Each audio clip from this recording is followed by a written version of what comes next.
Like most things, people tend to focus on one metric, one variable to make really large decisions. And I think there's a better way. So in this video here, I'm going to be talking about some of the observations that I've had over the years, talking to folks that are on the road to retirement, really close to retirement, or potentially even already in retirement. And I think if you use the right planning beforehand, you're going to end up in a much better position and keep more money in your pocket. So without further ado, let's hop into it. The retirement question I hear more than any other. If you've spent years saving and investing for retirement, you've probably asked yourself the question at least once. The question is, have I saved enough? And at first glance, it sounds like it's a math question, but after thousands of conversations, I've come to believe that it's really a confidence question more than anything else, because it's less about how much have I saved and it's more about how good do I feel about the amount that I've saved. And so what's fascinating is that I hear from people in completely different financial situations as well. I've heard it from people who have accumulated millions of dollars. I've also heard it from people who wish they have started a lot sooner and don't quite have the millions of dollars. Because on paper, those two types of people look completely different. Yet underneath the numbers, they're asking the exact same thing, which is, am I going to be okay? That's the main question that's behind all of that. And over the years, those conversations have reinforced something I believe more strongly than ever, which is that retirement isn't simply about accumulation or getting up the mountain. It's about strategy. It's about the distribution. It's about getting down the mountain safely as well. Now, a few weeks ago from the recording of this video, I met with someone earning more than $400,000 a year. They had done almost everything right from a financial standpoint from the outside looking in.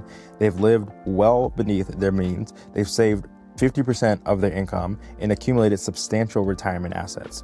Most people will probably look at the situation and assume there's nothing to worry about. Yet, as we talk, they ask the same question that I hear so often, which is, am I going to be okay? What happened next was the interesting part. We modeled the retirement plan. We stress tested different market environments. We looked at how much income would likely be needed, what different withdrawal strategies look like, and where each retirement dollar would eventually come from. Now, once we could actually see the plan, the conversation itself kind of changed a little bit. We weren't trying to determine whether there was enough anymore, because it absolutely was. We were deciding where each dollar belonged, right? That's a very, very different conversation. And not long before that meeting, I spoke with someone in a very similar yet different situation. They earned roughly $250,000 per year. They had enjoyed their life. They raised a family. They've taken memorable vacations, and still accumulated a respectable retirement portfolio. So they've done really well in their own right as well. Unlike the first client though, however, they genuinely wondered whether they had saved enough at all. And so there's different income, there's different savings habits, there's different account balances. The exact same question, am I going to be okay, is what the question is. That's the theme of the day. And so those conversations continue reinforcing a pattern that I've noticed for years. People often believe retirement is about accumulating the largest portfolio possible. And there's nothing inherently wrong with doing that, because if that's your goal, by all means, go forth and do that. But I don't think that's the whole story anymore. Accumulation is what gets you to retirement. That's great. But strategy is what gets you through retirement, and doing proper prior planning can actually help to a great degree when it comes to the strategy that gets you through retirement. Okay. And so early in life, the focus is naturally on building wealth. Later in life, the questions begin to change. How do I generate dependable income? How do I reduce unnecessary taxes? This one's huge here, and this is one that's often overlooked. People don't really think about this whatsoever in terms of which sources of income are actually going to be taxed, which ones are not, and which ones could be if or not, depending on what you do and how you go about taking the income and how much and all that sort of stuff. So there's a lot that goes into it. Now, another question is, how do I make sure one difficult market doesn't permanently change my retirement? How do I avoid paying more tax on my Social Security? Again, that's a huge one there than necessary. How do I keep more of what I've already spent decades building? Okay. Those aren't accumulation questions per se. Those are strategy questions. All right. So let me show you what I mean. Assume you got two retirees, both are 65 years old, both are single, and both want to spend $160,000 per year. So for person A here, okay, person A, we got $40,000 coming from Social Security. We got another $120,000 coming from a traditional IRA, because what he did was he took his 401k, he transitioned it into an IRA with sort of an advisor that's earning 1% a year, something like that. Not inherently bad, but that's the strategy that he has going on here. And so in total, again, he's looking at $160,000 of income per year. Now, Person B, on the other hand, he also takes out $40,000 per year from Social Security. He takes out $34,000 per year from a traditional IRA, seemingly random number, but it's not. Roth IRA, he's taking out $50,000, so that's coming to him tax-free.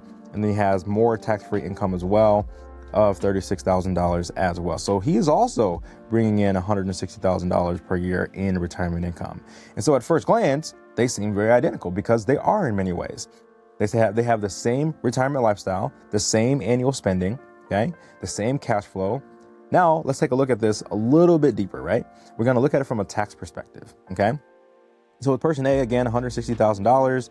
The estimated federal income tax for this particular person, around $24,000.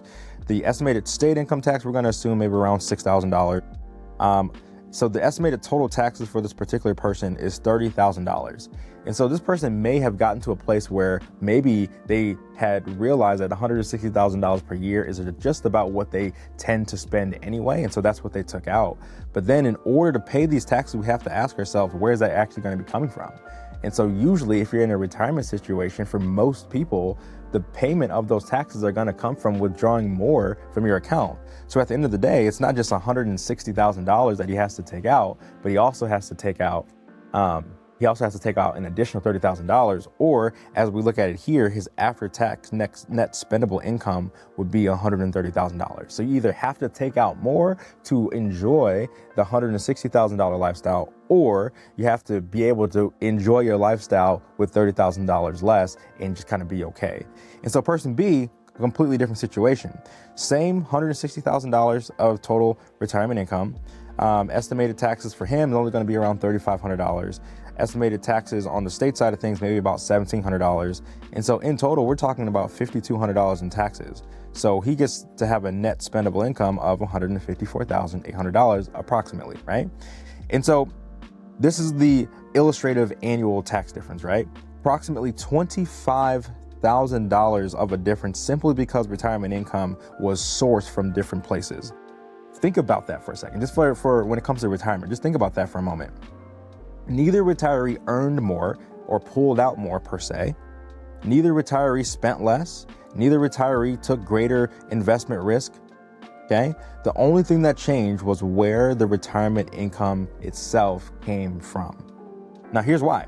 Person A relies almost entirely on the traditional IRA withdrawals.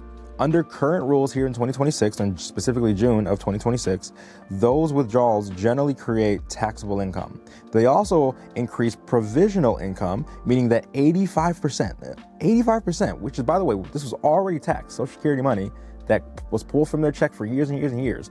Now they're going to be taxed again on that for 85% of their Social Security income that they're bringing out. That could end up become taxable, depending on, of course, the retiree's overall tax situation.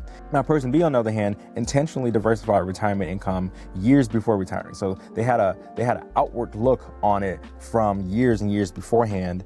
So instead of depending almost entirely on one account, being that traditional IRA, retirement income comes from different sources. Of course, it's coming from Social Security, it's coming from traditional IRA, just like person A, but then it's also coming from a tax-free source in Roth IRA, and it's coming from additional tax-free income as well, specifically cash value in an overfunded whole life insurance policy. Because Roth IRA distributions and properly structured cash value life insurance policy loans generally do not increase taxable income in the same way traditional IRAs do, person B has significantly greater flexibility, significantly greater spendable income from a year-to-year basis. Now, that flexibility can reduce overall taxes, preserve more retirement income, and depending on the individual circumstances, substantially reduce or even eliminate, sometimes not just reduce, but even eliminate the taxation of Social Security benefits altogether under the current law, depending on how much money you've taken out and when and all of that. Now notice what changed, okay? It wasn't their investments, it wasn't their lifestyle, it wasn't their annual spending. Only the source of their retirement income is what changed. And I think this is where many people misunderstand diversification, or at least has a limited view on what that means, right? Most people think diversification simply means owning different investments like stocks or bonds or real estate and things of that nature. But that is only part of the story. Retirement income introduces another layer. Here we're talking about income diversification, because as we saw, where the income's coming from and the tax consequences of taking income from certain places versus others has a pivotal role in the success of your retirement plan over the long term. And so in retirement, diversification is not just about what your money is invested in, it's also about where your income comes from. So every retirement income source plays by a different set of tax rules, including traditional IRAs, Roth IRAs, brokerage accounts, Social Security, the cash value and life insurance policy. Each one is taxed differently or potentially not taxed at all. And so once you start understanding that, you stop asking, how much money do I have? And you start asking, where should the next dollar come from in order for me to be able to keep more of my hard-earned money that I spent decades building, okay? That is the strategy. That is the exact reason why I believe retirement planning eventually becomes less about accumulation and more about a thoughtful income design. The more retirement income sources you have, the more choices you have, and the more opportunities you have to make thoughtful tax decisions. Again, thoughtful tax decisions throughout retirement. Ironically, that's often what creates confidence, not just another $100,000 saved, another couple $100,000 saved. It's the fact that there's strategy that's implemented along the way, along with knowing where those dollars are going to be placed, okay? Confidence comes from understanding your options before you ever even need them. So yes, I still hear people ask the question, have I saved enough? But after years of these conversations, I think there's a better question, which is, have I built a retirement strategy that gives me choices, okay? Because in my experience, confidence doesn't come from knowing how much you've accumulated. It comes from understanding how you'll actually use it. Money matters, accumulation matters, all of that stuff is great and we need that, right? But what ultimately gives people peace of mind is not knowing simply how much they've accumulated, but it's having strategy that they understand, that they believe in, that they trust, and that keeps more money in their pocket. And so if you're curious about whether your own retirement strategy is creating flexibility, not just accumulation for the sake of accumulating money, I created a short wealth optimization assessment to help uncover the strengths and potential blind spots in your current approach. And so you can find that in the comments below or the description below as well. So thank you for watching. I'll see you in the next one.